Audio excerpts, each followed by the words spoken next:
ಪಾವಿತ್ಯವನ್ನು ಕೊಟ್ಟಿದ್ದಾರೆ. ಸುಮಾರಾಗಿ ಒಂದು 15 ಸಲ ಕುಡಿತಾರೆ. ಅದನ್ನ ಆ ಒಂದು ಬೆಳಗಿಂದ ಸಂಜೆವರೆಗೂ ಕುಡಿದಾಗ ಅವ್ರಿಗೆ ಏನಾದ್ರು ಕೂಡ ಮತ್ತು ಬರೋ ಅಂಶ ಇದ್ರೆ ಋತ್ವಿಜರೆಲ್ಲ ಮಲ್ಕೊಂಡೇ ಬಿಡ್ಬೇಕಾಗಿತ್ತು ಯಾಗಶಾಲೆಯಲ್ಲಿ. ಅವ್ರು ಅದು ಕೂಡ ಬೆಳಿಗ್ಗೆ 3 ಗಂಟೆಗೆ ಹೇಳ್ಬೇಕು, ರಾತ್ರಿ 11 ಗಂಟೆ ತನಕ ಇರಬೇಕು. ಹಾಗೇನಾದ್ರು ಆದ್ರೆ ಅವ್ರಿಗೆ ಮತ್ತು ಬಂದ್ರೆ ಏನಾಗುತ್ತೆ? ಇದು ಏನಾಗಿದೆ ಅಂದ್ರೆ ಸೋಮರಸ ಅಂದ್ರೆ ಏನು ಅನ್ನೋದು ಗೊತ್ತಿಲ್ಲ, ಸೋಮಲತೆ ಅಂದ್ರೆ ಏನು ಗೊತ್ತಿಲ್ಲ. ನಮ್ಮಲ್ಲಿ ಸಂಸ್ಕೃತ ಗ್ರಂಥವನ್ನ, ಮೂಲ ಗ್ರಂಥವನ್ನು ನೋಡೋದಿಲ್ಲ. ಅದಕ್ಕೆ ಒಳ್ಳೆಯ ಅನುವಾದ ಕನ್ನಡದಲ್ಲೂ ಇವತ್ತು ಬೇಕಾದಷ್ಟು ಬಂದಿದೆ. ಆ ಕನ್ನಡ ಅನುವಾದವನ್ನು, ಪ್ರಾಮಾಣಿಕ ಅನುವಾದವನ್ನು ನೋಡೋದಿಲ್ಲ. ನಮ್ಮವರಿಗೆಲ್ಲ ಏನಾಗಿದೆ ಅಂದ್ರೆ ಅವ್ರು ಇಂಗ್ಲಿಷ್ ನಲ್ಲಿ ಬರೆದು ಬಿಟ್ರೆ ಅವರೇ ಸರ್ವಜ್ಞರು, ಅವರೇ ಸರ್ವಮಾನ್ಯರು ಅವ್ರು ಬರೆದು ಬಿಟ್ರೆ ಮತ್ತು ಬರೆಸುವಂತದ್ದು ಏನಾದ್ರೂ ಇದೆಯಾ ಅದರಲ್ಲಿ? 100ಕ್ಕೆ 100 ಇಲ್ಲವೇ ಇಲ್ಲ. ಸೋಮದಲ್ಲಿ ಮಾತ್ರ ಮತ್ತು ಬರೆಸುವಂತ ಅಂಶ 100ಕ್ಕೆ 100 ಇಲ್ಲ. ಅದು ಒಗರು ರುಚಿ.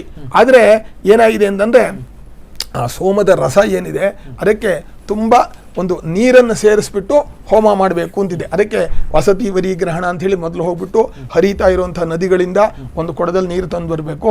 ಅದನ್ನ ಬೆರೆಸ್ಬಿಟ್ಟು ಜಜ್ಜಬೇಕು. ಆಮೇಲೆ ಏಕಧನಗಳು ಅಂತ ಹೇಳ್ಬಿಟ್ಟು ಆ ಒಟ್ಟು ಸೋಮದ ಲತೆಯಲ್ಲಿ ಒಟ್ಟು ಜ್ಯೂಸ್ ಬರೋದು ಒಂದು 2 ಕಪ್ಪು ಅಥವಾ 3 ಕಪ್ಪು ಜ್ಯೂಸ್ ಬರುತ್ತೆ. ಅದನ್ನ ಜಜ್ಜಿದ್ರೆ ಅದನ್ನ ಹೋಮ ಮಾಡೋದಕ್ಕೆ 15 ಸೆಷನ್ನಲ್ಲಿ ಹೋಮ ಮಾಡ್ಬೇಕಾದ್ರೆ 15 ಚಮಚಗಳು ತಗೋಬೇಕಾದ್ರೆ 15 ಲೀಟರ್ನ 20 ಲೀಟರ್ ಮಾಡ್ಕೋಬೇಕು.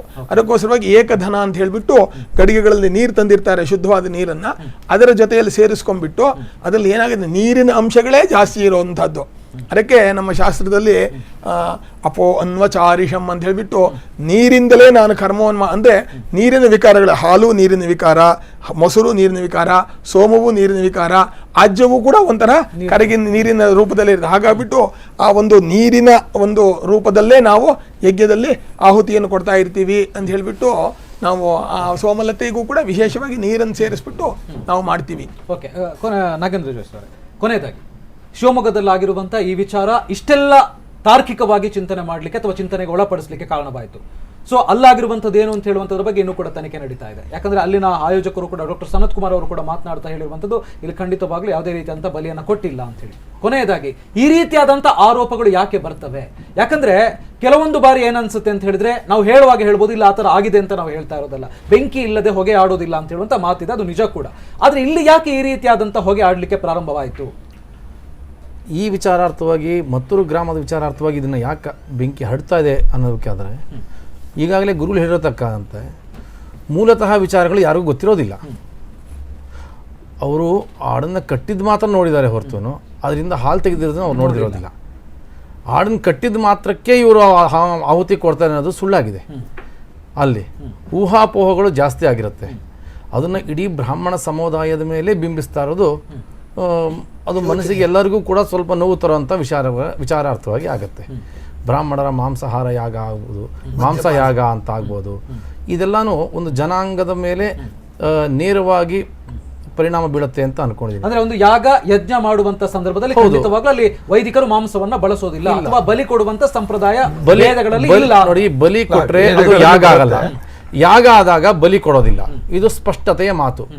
ಇನ್ನೊಂದೇನಂದ್ರೆ ತುಂಬ ಹಣ್ಣಿರೋ ಮರಕ್ಕೆ ಎಲ್ಲರೂ ಕಲ್ಲುಡಿಯೋದು.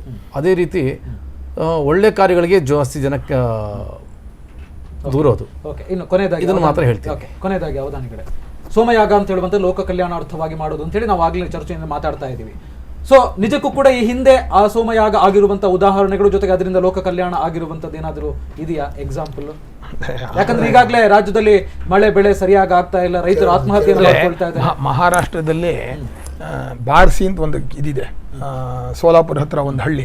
ಅಲ್ಲಿ ನಾನಾಕಳೆ ಅಂತ ಒಬ್ಬರು ಅಗ್ನಿಹೋತ್ರಿಗಳು, ಅವರು ಇಡೀ ಎಲ್ಲ ಜ್ಯೋತಿರ್ಲಿಂಗ ಕ್ಷೇತ್ರಗಳಲ್ಲಿ ಪ್ರತಿಯೊಂದಲ್ಲೂ ಒಂದು ಸೋಮಯಾಗವನ್ನು ಮಾಡಬೇಕು ಅಂತ ಹೇಳಿಬಿಟ್ಟು ಅವ್ರು ಸಂಕಲ್ಪ ಮಾಡಿ ನಡೆಸ್ತಾ ಇದ್ದಾರೆ.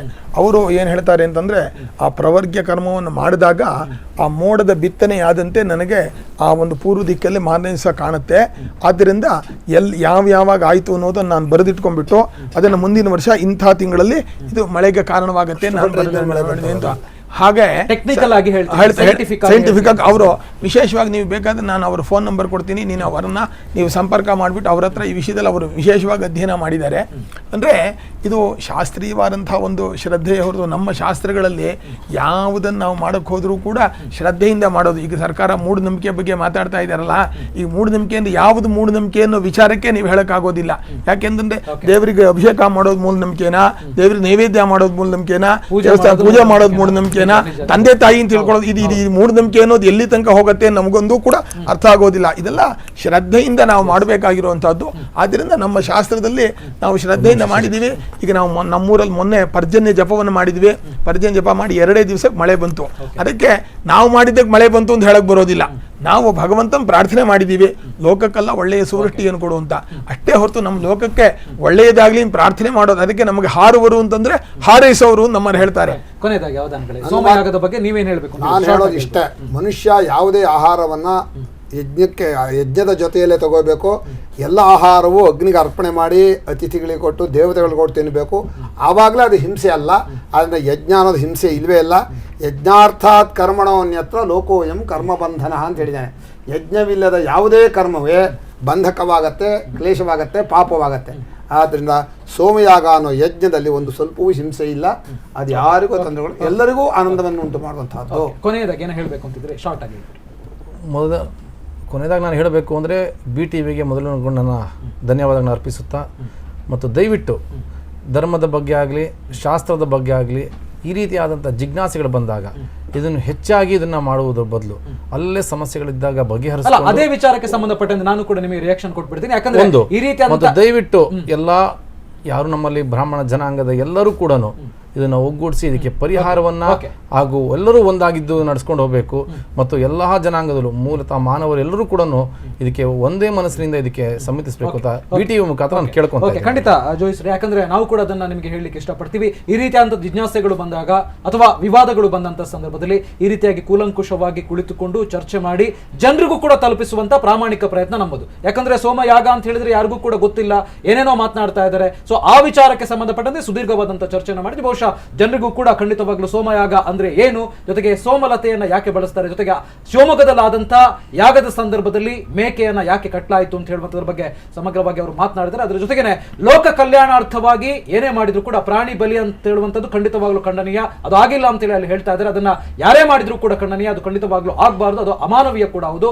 ಆದ್ರೆ ಲೋಕ ಕಲ್ಯಾಣಾರ್ಥವಾಗಿ ಯಾರಿಗೂ ಏನು ಸಮಸ್ಯೆ ಆಗದ ರೀತಿಯಲ್ಲಿ ಅಥವಾ ಯಾರಿಗೂ ನೋವಾಗದ ರೀತಿಯಲ್ಲಿ ಈ ಒಂದು ಯಾಗವನ್ನ ನಿಜಕ್ಕೂ ಕೂಡ ಅಲ್ಲಿ ಮಾಡಿದ್ದಾರೆ ಅಂತ ಹೇಳಿ ಅವರು ಹೇಳ್ತಾ ಇರುವಂತದ್ದು ಅದು ಕೂಡ ಒಳ್ಳೆಯದು ಅಂತ ಹೇಳ್ತಾ ಈ ಕಾರ್ಯಕ್ರಮವನ್ನು ಮುಗಿಸ್ತಾ ಇದ್ದೀನಿ. BTV ಇದು ಭರವಸೆ ಬೆಳಕು.